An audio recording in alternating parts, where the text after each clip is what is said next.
Hello there, it's me again, your friendly neighborhood Green Party rep for Humber St. Barb Baybird. I just made a video, 2 or 3 minutes long, and Windows Movie Maker crashed. Fantastic. So we'll try and recover what I was saying before. The reason why I haven't made a post in a few weeks is because I made those 10 videos in one particular sitting, and I hoped that would hold people over, tide you over for a little while, because I knew the next weeks would be both busy and dull. I've been working, now that the semester's over, trying to relax and vegetate and stuff. Taxiing isn't very intellectual work. But what inspired me to make a new post today, one of the reasons, was I got a letter in the mail today from the Green Party.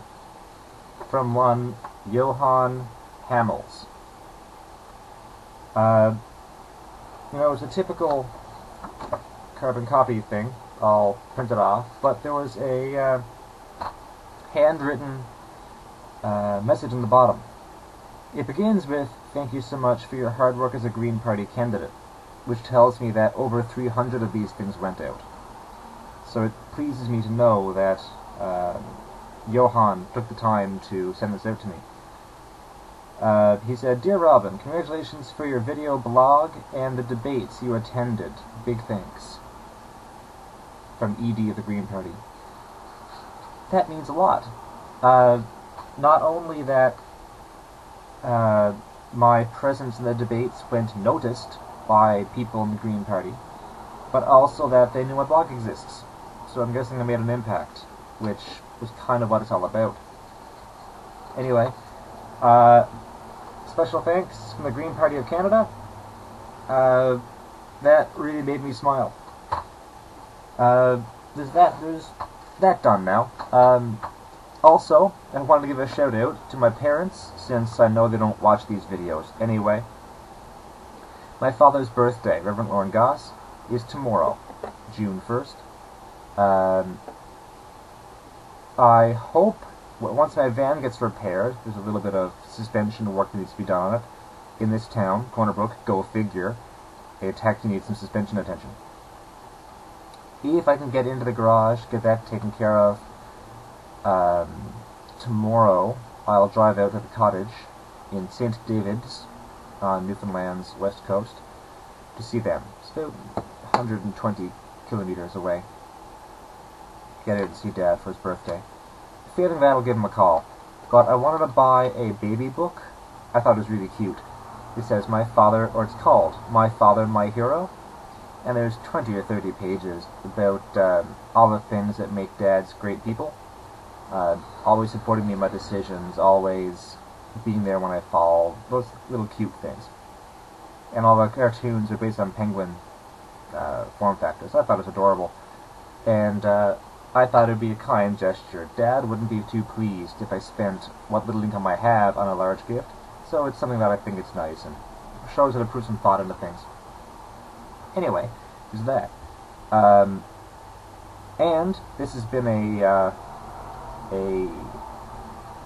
celebrity day, I guess. It's been a good day for me. I'm writing again. For the first time in almost 2.5 years. Ever since I finished writing Sanctum Requiem in 2009, January 2009, which at that point was my proudest achievement. That book turned out spectacularly better than I thought it would, and even my critique partners all thought it was great. All my novels, all my 6, Chance Encounter, A Chance Encounter, Part 1, 2, and 3, 5 Elements of Fate, and Quest of the Avatar, all preceded Sanctum Requiem. At different points in my universe's chronology, all my books take place in the same universe, where if one book is written and another one is written 300 years after in my timeline, the prequel will affect the other story. Like any book written in the Star Wars universe has to fit the canon of the other novels. So the new book is called Interdiction.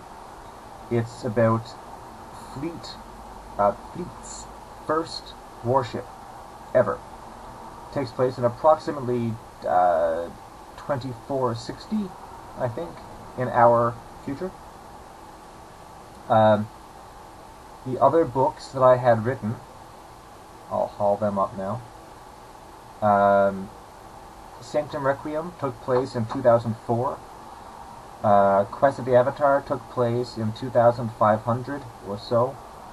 Five Elements of Fate took place in 2250. And Chance Encounter took place in 2001 or 2002. None of the books are really sequels or prequels to any other one, but they all took place in the same continuum. Anyway, Chance Encounter was about young adult coming of age stuff. I didn't really enjoy it in hindsight. I wrote it because I was still in high school when it was. I was 16 when I wrote book 2. I was 16 or 17 when I wrote book 1. I didn't finish book 2 until after I graduated high school. But you write what you know. And when I was in high school, I knew high school life. I thought I did. No one really does.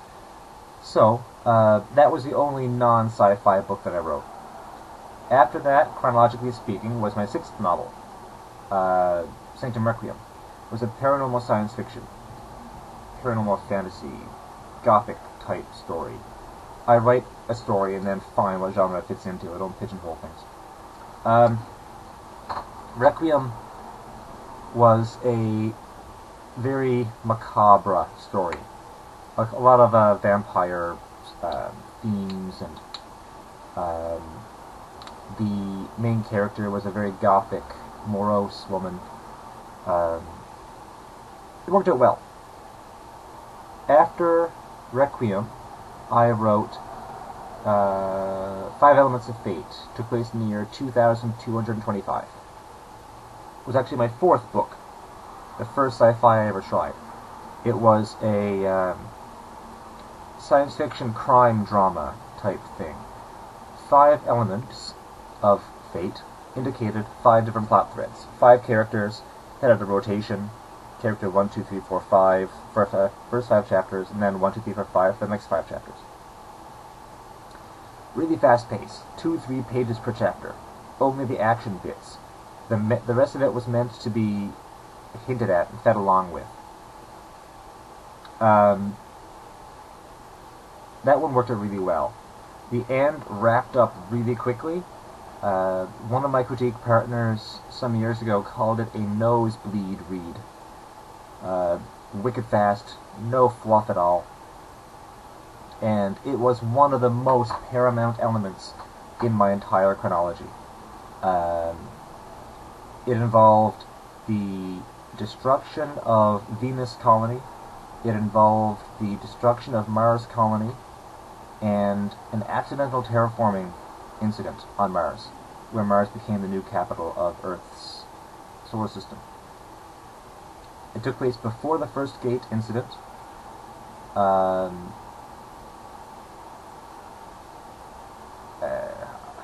I'll explain the First Gate later.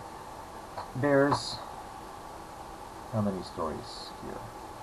35 different folders. Each folder contains a book or a book series that explains a fundamental act, a very important incident in this particular series of stories. 5 Elements of Fate was one such example. When humans were still trapped in Earth's solar system, they hadn't been able to leave yet through the gate, and so on. So, after that story, 2250, was Avatar in 2500. There's 18 or 20 different colonies now. The first gate incident had taken place already, as of 2300, so 200 years of space exploration. I enjoyed that story. The main character was a really sassy woman, really brazen and violent. She grew up in the slums of a really, really terrible, terrible planet, and she learned to be brutal in order to survive, and the story is about how she became more tender and actually an actual captain, and learned to negotiate and work with people.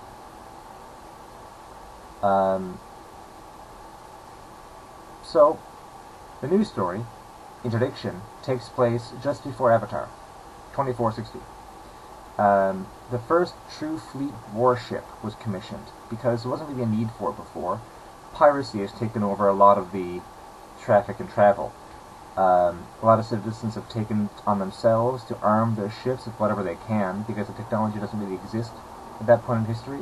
There's been a few wars and had to start from scratch. So, the book is about the first warship, and Chapter 1 is written. Chapter 1 was 14 pages. Took me about 6 hours to write it. 14 pages, 3,300 words. It's alright, I must say.